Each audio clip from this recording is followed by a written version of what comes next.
Bonjour à tous et bienvenue aujourd'hui dans cette nouvelle vidéo. Bienvenue sur ma chaîne YouTube, bienvenue dans ma galaxie gourmande. Voilà, aujourd'hui je vais te proposer une pâte sucrée. Donc c'est une base pour faire les fonds de tarte.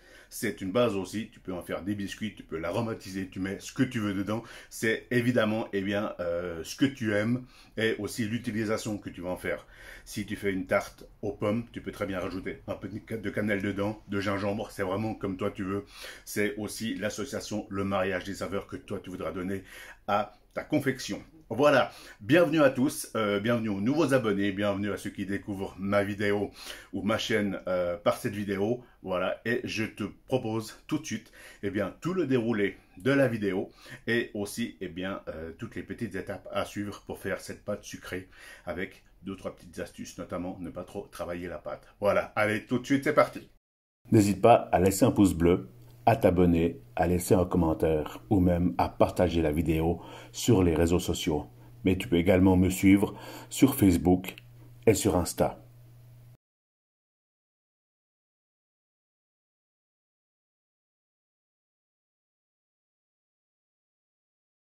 Chers amis, c'est maintenant le moment de regarder la petite liste d'ingrédients pour réaliser cette pâte sucrée.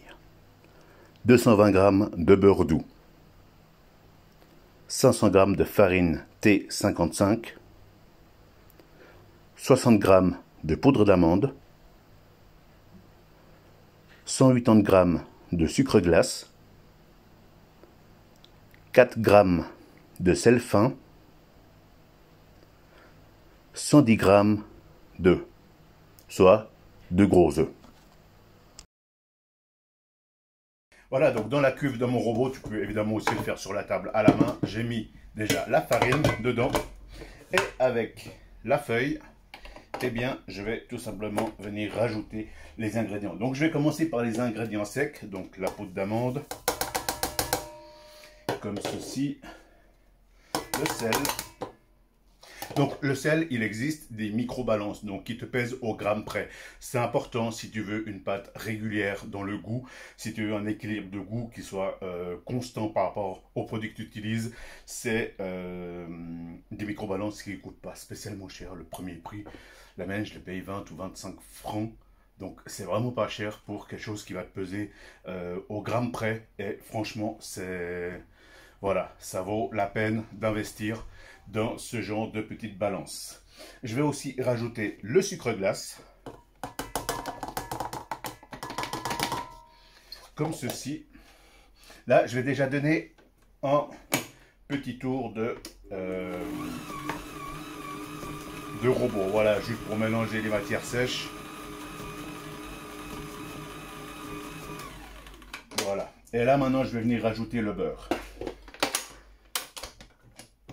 Je vais juste mettre la feuille de côté pour que le beurre, voilà, je le dépose. Donc c'est un beurre pommade, c'est important pour que ça se mélange et que le mélange soit homogène et que ça se mélange beaucoup plus vite en fait à la masse, plutôt que d'avoir un beurre froid où tu devras malaxer, travailler la pâte, et c'est pas ce qu'on recherche.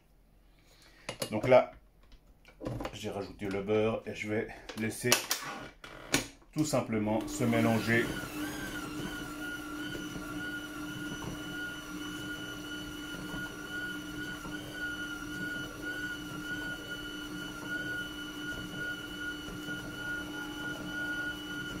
Voilà, comme ceci, ça va faire une sorte de petit sablage.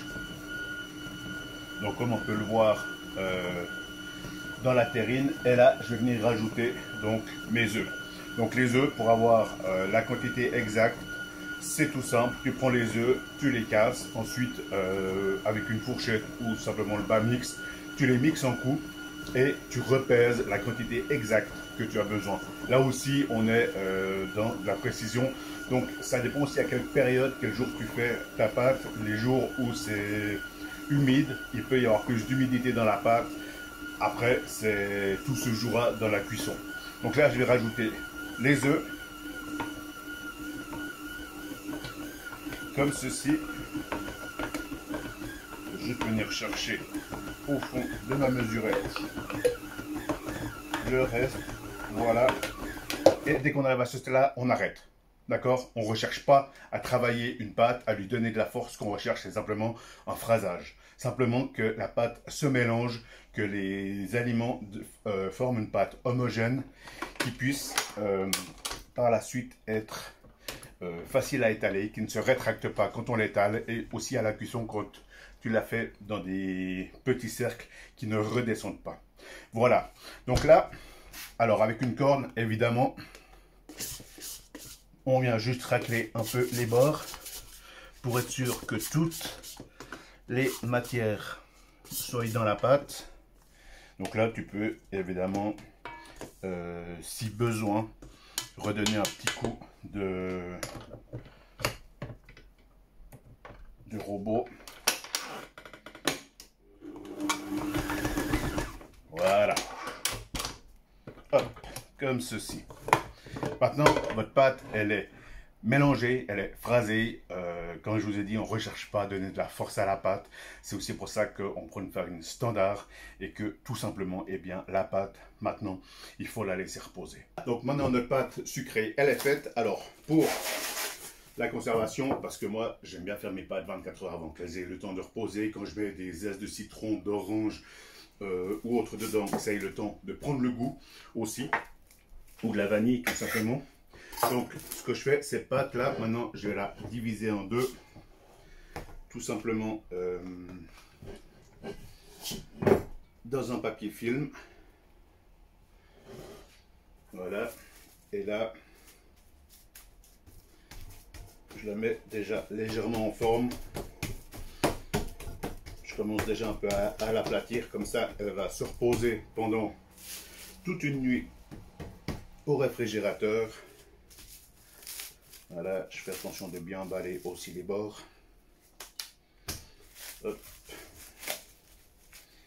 Et de cette manière, demain, quand je voudrais l'utiliser, elle sera déjà en partie abaissée.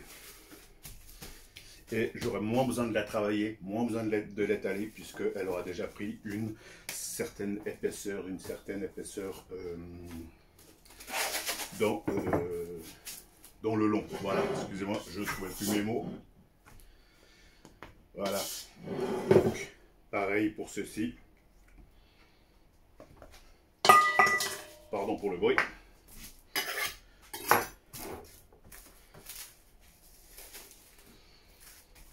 Donc, je ne pèse pas spécialement, hein, je fais à l'œil, tout simplement pour avoir simplement deux quantités de pâte qui soient déjà légèrement abaissées. Et là, pareil, je fais attention pour les bords, pas qu'ils soient trop fins.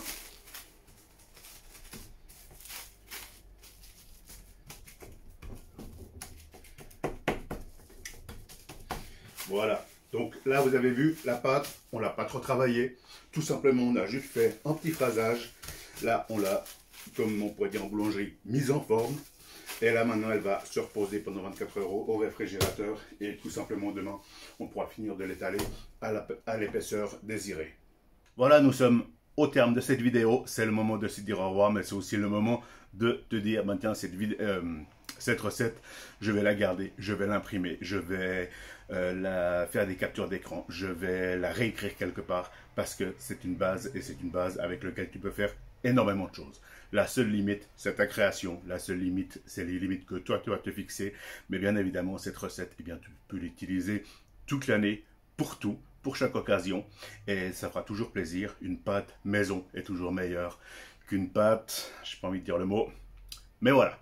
Allez, tout de suite, eh bien, je te laisse avec la petite musique de fin. Et moi, je te retrouve lundi prochain pour une nouvelle vidéo avec des saveurs, avec plein de choses. Je te dis ça, en fait, je ne sais même pas ce que je vais faire encore. Donc, eh bien, je te retrouve lundi prochain. Prends soin de toi, c'est important.